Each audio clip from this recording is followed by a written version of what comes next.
Hi, everybody. Today we are talking about 5 practical tips to balance increasing family care responsibilities and everything else you have going on in life and your career. So we're going to talk about some practical tips that you may have not considered to balance all of these things that include your career, your family relationships, your friend relationships, your health, your money, anything on that list that you can think of that if you are a caregiver, you're trying to balance, right? And we're going to look at this from a different perspective, from a very practical perspective. So if you have watched other videos here on my channel, you know that I like to look at things from all sides and look at the pros and the cons so that caregivers can make the best decision because every care situation is very different. And one solution, what works for me may not work for you. What works for your friend may not work for you. One solution doesn't apply to everybody. So hang in there with me. I'm going to share 5 practical tips to balance all of these family care responsibilities and other parts of your life when everything seems to be out of control or just so overwhelming that you don't even know what to do next. And these are very practical tips that you can use in all areas of your life, not just caregiving. I'm Pamela D Wilson. I'm a caregiving expert, advocate, and speaker. I have helped older adults with health issues and their caregivers for more than 20 years. Today, my focus is on speaking and education for caregivers online and community groups and for corporations who have employees who are working caregivers that they would like to support. Please click below, like this video, follow my channel, and please comment, share your story, ask a question. I will respond. This helps other people who are looking for similar hope, help, and support find these videos. So I want to frame this discussion. I want to put some boundaries around it, right? So that we can look at a different perspective that combines the problems, the wishes, and the needs of the person who needs care. Because if you're a caregiver, that's the problem that you're trying to solve, right? And so we're going to take the idea of this person, spouse, grandparents, aging parents, maybe even yourself, who needs care, and what the problems are, and look at this caregiving situation as the idea of a work team. Because if you're a caregiver, you know caregiving is so much work outside of a regular job that you have where you do earn an income to take care of yourself and the person that you care for in your family. Most caregivers, all the time that you spend, 10, 20, 30, 40 hours, 24/7, that's unpaid work. So, number 1, super, super important. Accepting the role of a caregiver does not mean that it is your job or your responsibility to take over the life of the person who needs care. Look at your roles at work. Are you doing everybody else's job? Probably not. What I suspect is you're doing your job and somebody else is doing their job, and all of these efforts are contributing to a larger team that has goals or milestones like your department at work. What department do you work in? Everybody works as a team. You achieve the goals. You all feel good, right? One person isn't usually, I hope not, pulling all the weight. So the idea of creating a caregiving team is similar. It's to support and solve the problems or the challenges of your family member who needs care. Or if you're the person who needs care, it's creating a team to help you solve those problems. Now, a lot of caregivers I know tell me they are the only one doing everything. They're the only one who cares, that they've given up their life and sometimes their job, their friends, their social life, and so many other things to be this caregiver. Why would you do that? I realize it happens a lot of times, mainly because As the caregiver, you think, oh, caring for mom or dad or helping grandma or grandpa out or whatever, it's going to be a short-term project, right? Well, if you have been a caregiver for any period of time, you probably know this caregiving responsibility or this duty, it can go on for years, 5, 10, 15, 20, 25, 30, or more. If somebody has health issues and they're older, it's unlikely that they're going to get better and that they will be more independent unless truly this is a very short-term condition.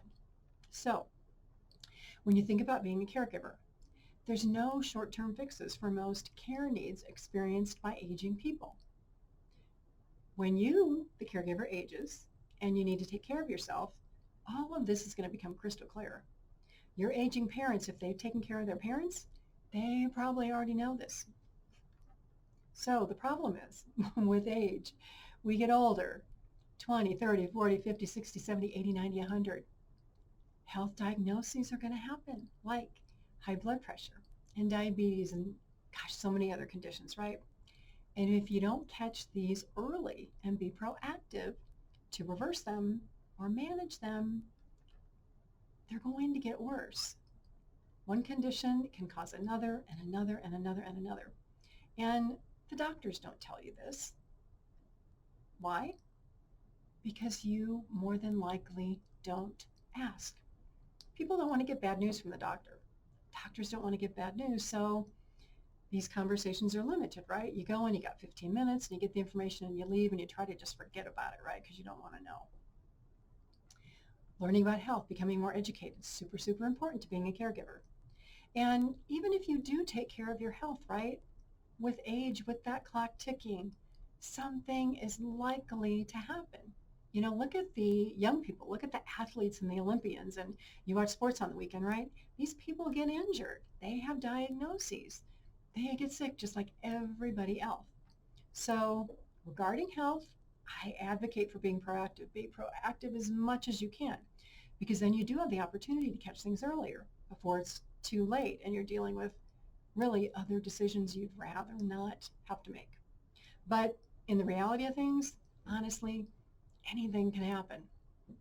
So when I say that it's not your job or your responsibility to take over the life of the person who needs care, let me just share a few insights on this, right? And these come from caregivers that I talk to who are like, oh my gosh, why is this so hard? You cannot change the health habits or the thoughts or the beliefs of another person. And many caregivers want to do that, right? You want to sweep in and just solve all the problems and make everything better because that would make you feel better, right? Look at yourself. Trying to change a habit, it is hard. It takes a lot of self-motivation. It takes a lot of work, and it really takes a reason why. Why do I want to do this? Why should I give up junk food? Why should I stop drinking? Why should I stop smoking? We love our habits, let's be honest. So if you can't change the habit of a spouse or a parent, there's no reason for you to feel guilty. You didn't cause the habit. You didn't cause the health problems. Unfortunately, these are just things that happen. Like the sun comes up every day and the sun goes down every day, right? And you'll realize this when one day you have health problems. Right now, if you're the caregiver and you're young, you might be perfectly healthy and you have no empathy for like your parent who is sick and has all these health problems because you don't understand it. When you have a health problem, you are going to really understand the fears that go with that and the worry that goes with that and the hesitation to do things that are going to make a person feel sick again or to have another fall. There's a lot of worries that come with health problems, right? That caregivers who haven't experienced have great difficulty seeing. Having health problems that affect daily abilities, like most of your parents or the older people that you take care of, it's an eventual part of life for all of us. So be compassionate, be understanding, try to understand what your parents or the person that you're caring for is going through.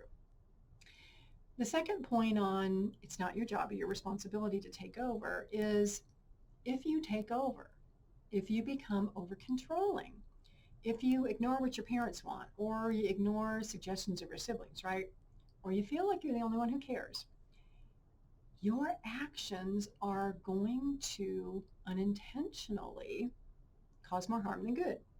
Because the more that you do for the person that you care for, if you take away their choices and you take away their responsibility and you tell them, oh, don't do that anymore, I'll take care of it, your actions are going to be the contributing factor to a loved one becoming more frail and weak and helpless and dependent and unable to do the things they used to do because you're worried about them, right?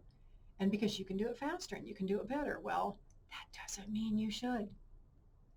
Because if you're the caregiver, you should want the opposite. You should be the cheerleader, the person who encourages your parent or this person you care for to do as much as possible, as long as possible. That's how you balance caregiving responsibilities. You don't keep taking on more and more and more and more and more.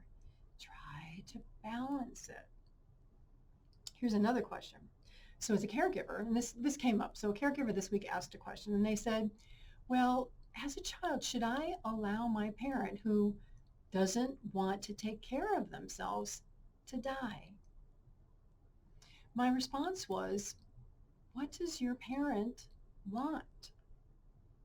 Because honestly, it doesn't matter what you as the caregiver wants. If your parent is of sound mind and they can make good decisions and they know what they want and they want something different from what you as the caregiver wants. So if that's the case, ask your parent what they want. Do they want to live or die? Are they happy? Are they sad? Talk to the doctors. Investigate palliative care and hospice care. Allow your parent, give them back their power to choose, and then accept your parent's decision. Support your parent's decision no matter how difficult that is. Because truly, unless your parent is incapacitated or they have dementia and you're the legally responsible party, this is not your decision to make. How would you feel if you were still able to make your decisions and somebody else is saying, you know what, you're going to live or you're going to die, or you don't have this choice, or you have to eat oatmeal every day, or I'm going to move you 2,000 miles across the country? How would you feel about that? You probably wouldn't like it. So don't do that to someone else. Number 2, for balancing all these caregiving responsibilities and work and everything else that you have going on, is to look at the big picture and the long term. This relates to caregivers who think, oh, this situation is going to last for 6 months, so I'm going to think in the short term, right? I'm going to give up my job for 6 months. I'm going to move in with my parents. I'm going to take care of them. And, then month 5, I'll just get another job, right?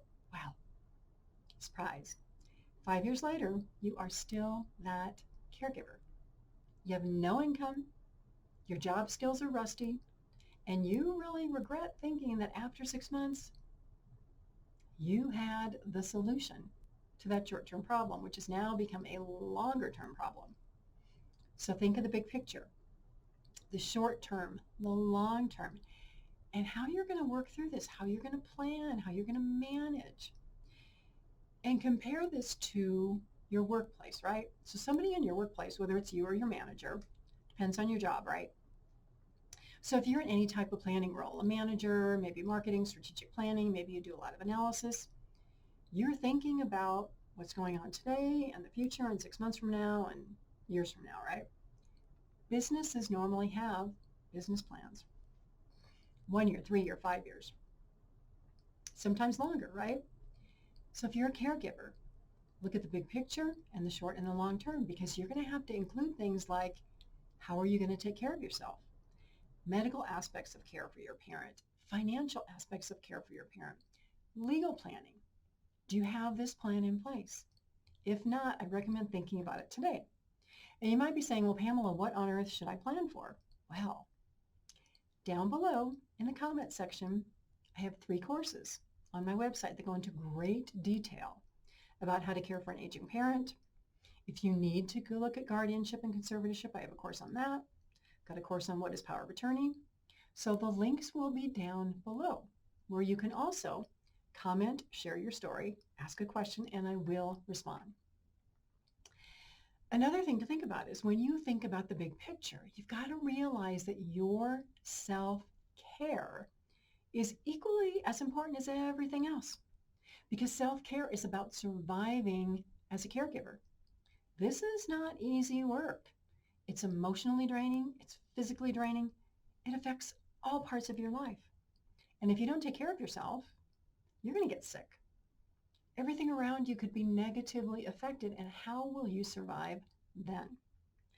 Because caregiver stress is going to change every one of your relationships. It's going to change the way you think up here. It's going to change the way you look at life.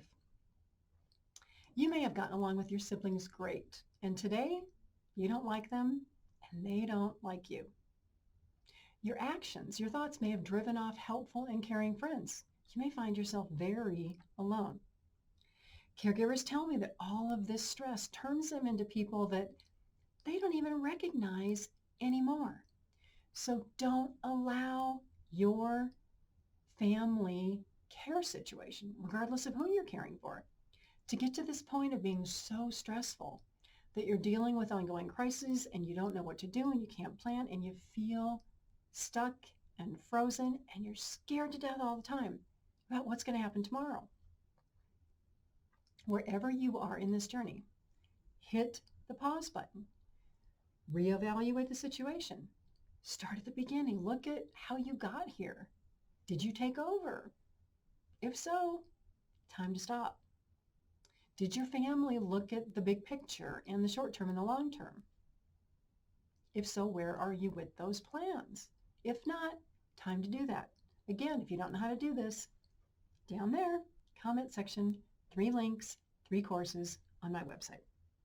So number 3 for the 5 practical tips to balance increasing family care responsibilities and everything else in your life, including your career, is to make sure everyone contributes.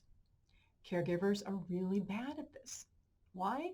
Because you take over and you start doing it and you don't ask for help. Or maybe you ask for help and somebody says no, and you think, well, I'll just keep doing it myself until it gets really, really bad.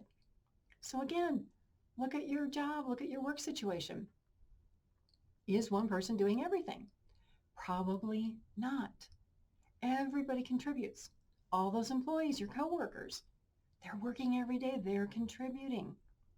So if you think about this, if you set up a caregiving situation the right way, everyone can contribute, especially if you have siblings or family members who can help out.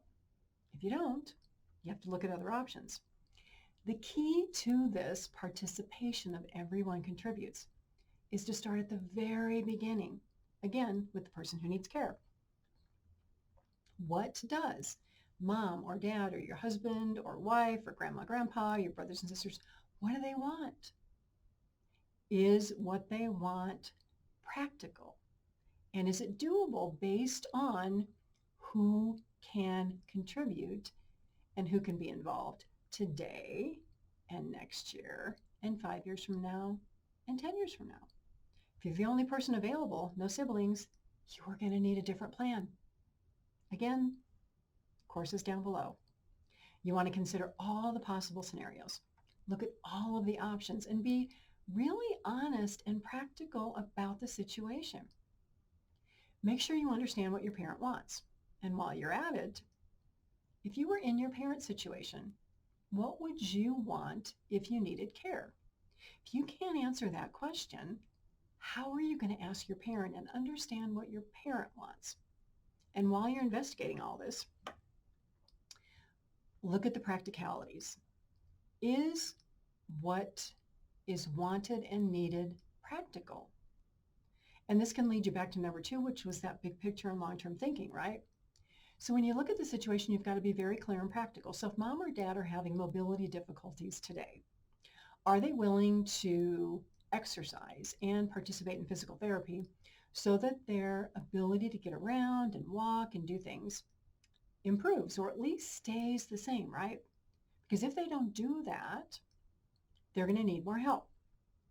And what happens when mom or dad needs a wheelchair, or they can't get up out of a chair by themselves, and you weigh 100 pounds.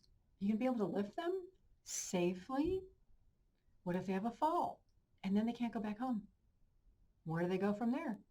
These are all questions that you must talk about and that you must be able to answer, and you must be able to understand the cost and the time involved. That's the practicality of all this planning. And if you're a caregiver, and I hear this from so many caregivers, they give up their jobs because they think it's only going to be temporary, right? Or maybe you're in a situation where you hate your job. And so putting all of your energy into this caregiving situation seems like a really good idea so that you can run away from your problems and your responsibilities until years down the road when you want to get a job and things have changed. Look at how much the workplace and applying for jobs has changed during COVID. And if you haven't looked for a job, let me tell you, right? The workplace of today is not like it was 5 years ago. Now, you apply for a job, it's online. You interview for a job, it's probably online. Unless your job really is localized, you're probably not going to a building to fill out a paper job application. You're probably not going to a building to interview with somebody. Life has changed. So you got to look at all these available options for planning and who contributes and how people contribute. And if there are not enough family members, you have to look at alternate care situations. And if so, the people who contribute may be staff in an independent living apartment, an assisted living community, a memory care community, or a nursing home, who then become the caregivers for your loved one. And if that's the situation, your role as that family caregiver shifts. Instead of being the one to do all that one-on-one care, you're supervising these people and you're working with them so they can provide care for your parent. Now, I'll tell you, a lot of surprises. It is not easy. This can take a lot of skills that you might already have that you use in the workplace, or skills that you are going to have to learn. So look at this whole caregiving journey as a major opportunity to learn a lot of things like teamwork, if you do that at work, right? Coordinating tasks, scheduling tasks, managing budgets, looking at what things cost, negotiating, getting everybody to agree on something, and super, super important, focusing on facts and data instead of all of these emotions that are floating around.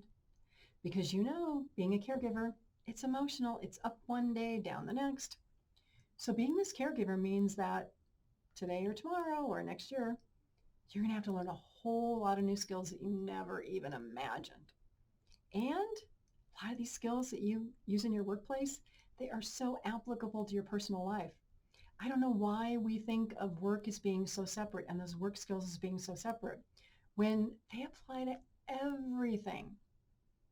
So as a caregiver, it's important to be flexible and to learn how to adapt to these ever-changing situations and to plan for reality.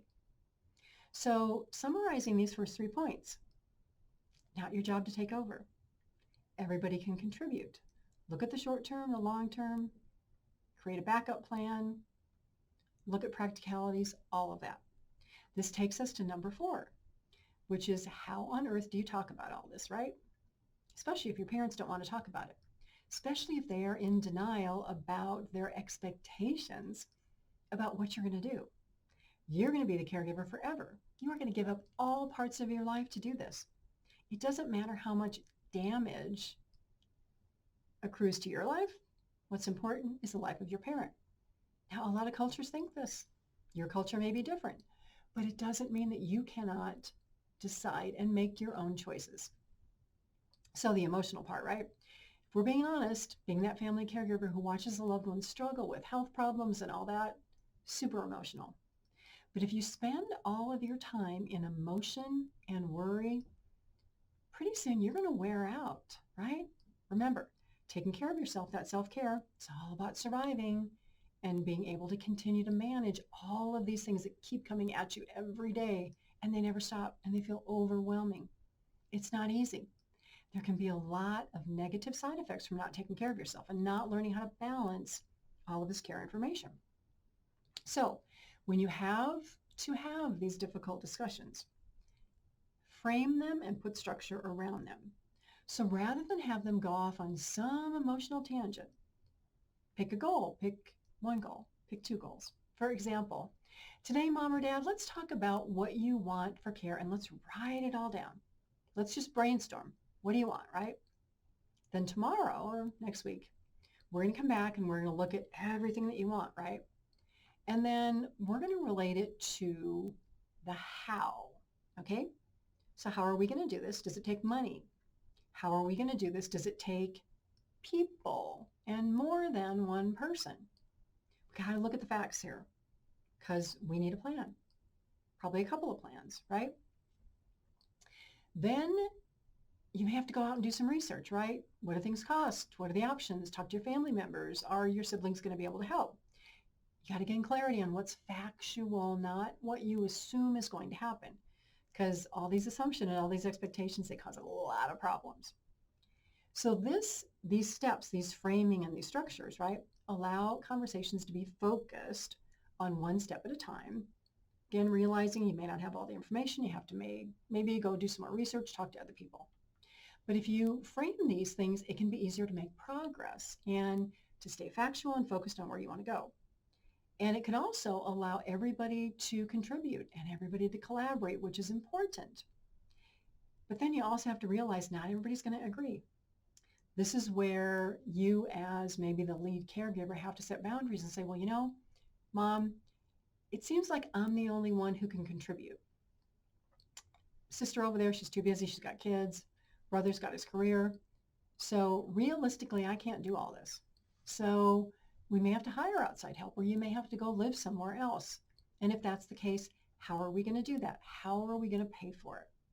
Or maybe you're in a situation where your parent thinks you're going to fly across country every month and come and take care of them and then go back to work, or they want you to move in with them, or they want to move in with you. And you look at the facts and you're like, this is not realistic. Many people think it's going to work out.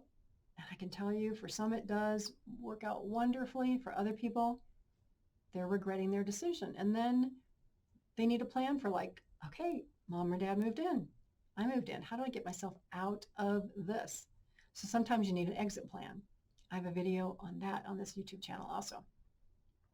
So number 5 in this, how do I balance caregiving responsibilities and career and everything else, follows along this path. And this one is really looking at available information and data and facts and assumptions, okay? So again, we talked about structuring these conversations, but then you got to really look at the hard facts and the facts that are going to be uncomfortable. And honestly, sometimes you may not have enough information. Let's say that your parent was just diagnosed with dementia and you know nothing about Alzheimer's and you know nothing about dementia. And you think, well, how on earth do we plan for this? How fast is it going to progress? Is it going to get worse? What's it going to be like a year from now? You don't know what you're planning for. Links below, 3 online courses, a lot of helpful information. But let's go down the path of this dementia thing, right? Well, do you have a diagnosis? Do you have a way to monitor the rate of decline of your aging parent's memory loss? That could mean seeing a neurologist every year or a neuropsychologist every year. So you need a baseline of what things are like today. And then you kind of monitor it. Well, 6 months later, is Mom or Dad more forgetful? What can they do? What can't they do? You have to have a lot of oversight in these situations because stuff can happen that you may not expect. So you have all these evaluation steps to do, even though you're trying to make a plan. And then eventually there's going to be a point where Mom or Dad can't live alone anymore. What are you going to do if that's 6 months from now or 2 years from now? You have to be able to plan for the unexpected and things that you do not know. So when we go back to the workplace, right?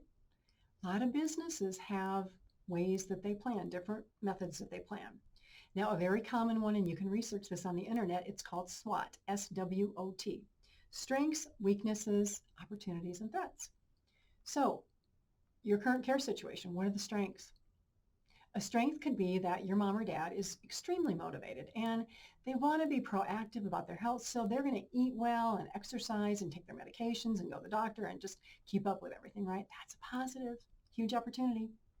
Another strength could be that you've had this discussion about everyone contributing, and your siblings are willing to step in and do whatever it takes, so everybody's contributing. Wonderful situation. On the other hand, like we talked, a weakness could be that your parent has Alzheimer's or dementia or memory problems or some condition which cannot be improved. It's irreversible. And no matter what your parent does, it's going to get worse.